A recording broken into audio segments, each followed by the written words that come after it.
तो आपको समझ में आ गया दूसरा भी। अब हम देखेंगे तीसरा। उससे पहले आप बोर तो नहीं हो रहे हो, आप लगातार बने रहो और आप देखो तीसरा भी सॉल्व करेंगे उसी तरह और आसानी से। तो तीसरा भी किसके द्वारा करना है? यूक्लिड विभाजन एल्गोरिथ्म। तो हल करेंगे, आप जान रहे हो, आप स्पीड में कर सकते हो। क्या एल्गोरिथ्म? क्या यूक्लिड से ना, तो यूक्लिड विभाजन प्रमेयिका, यूक्लिड विभाजन प्रमेयिका से। ये तो आप भी बना सकते हो बट मैं सिखा देता हूँ, ठीक है। तो यूक्लिड विभाजन प्रमेयिका क्या बोल रहा है? a = bq + r, और हमारे पास यहाँ पे बड़ा संख्या कौन? 867। तो a को मान लिए 867 और b मानेंगे 255 को, मान लिया, कोई दिक्कत? अब यहाँ पे सॉल्व करते हैं। a = bq + r, तो a = कितना माना?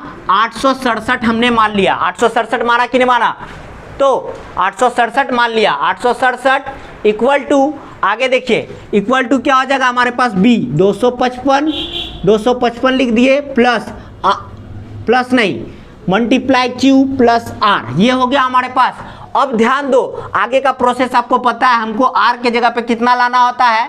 0 लाना होता है। तो 0 लाने के लिए हम क्या करेंगे? इसको डिवाइड करेंगे, यानी कि 867 को डिवाइड कर रहा है 255 से, तो कितने बार लगाएंगे कि ये कट जाए या शेष बचे, यानी कि रिमाइंडर बचे? तो एक बार चेक करो, दो बार चेक करो। तो हम लगा रहे हैं 255 गुना कितना? 4 से लगा के देखते हैं। 4 से लगा के देखते हैं तो कितना आता है? तो 4 से लगा रहे हैं तो 5 चौके 20, 2 कैरी, 5 चौके 20, 2 22, फिर 2 आया, 4 दूना 8 और 2 10। ये कितना आ रहा है? 1020, यानी कि ये 867 से क्या हो जाएगा? ज़्यादा हो जाएगा। तो ज़्यादा लगाना नहीं है, तो 255 गुना 3 करते हैं तो क्या हो रहा है? 5 तिया 15, 1 कैरी, 5 तिया 15, 1 16, फिर 1 कैरी और 3 दूना 6, 1 7, यानी कि 765, जो कि 867 से नीचे है। 765 कितने बार में लगा था? 3 बार में 765। तो लगा दिया, 7 में 5 गया तो कितना बचा? 2, 6 में 6 गया 0 और 8 में 7 गया तो 1, 8 में 7 गया तो 1, इतना आया। यानी कि हमारे पास रिमाइंडर कितना आ रहा है? 102। क्यू कितना आया? 3। वही काम यहाँ पे कर देंगे। 867 बराबर 255 गुना कितना? 100 नहीं, ये 3 प्लस आर कितना बचा है? 102। आर कितना? 102। अब हमारे पास अभी तो देखो आंसर आया क्या? नहीं, क्योंकि आर के जगह पे 102 आ रहा है, यहाँ पे हमको 0 लाना है। तो ये क्या होगा? अब ये जो है 255, ये ए बन जाएगा।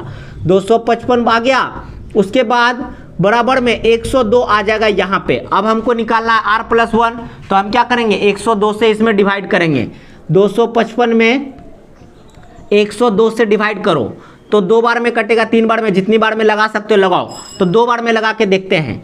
तो 102 गुना 2 करते हैं तो 2 1 2, 0, 2 2 4, 2 1 2, तो 202 हुआ।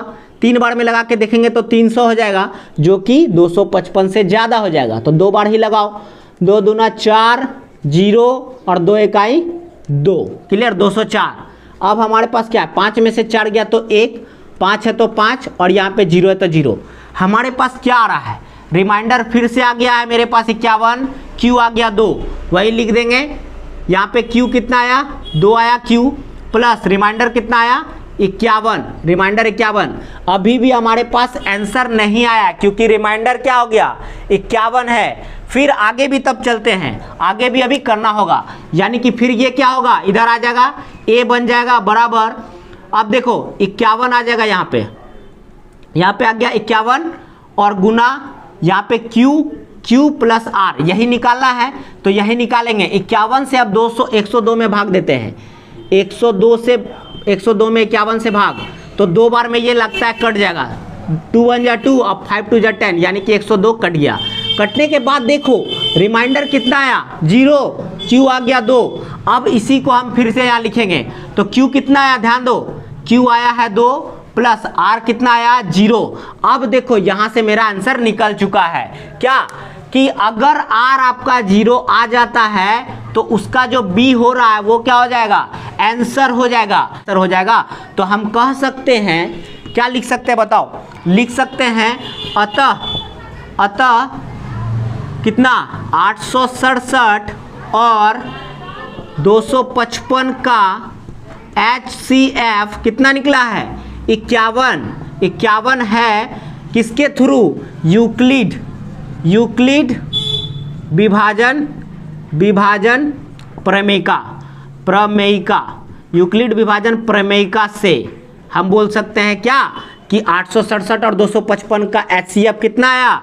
HCF जो आया है 51 आया है। यही हमारा आंसर है। तो आशा आपको समझ में आया। अब नेक्स्ट क्वेश्चन 2 नंबर की ओर चलते हैं।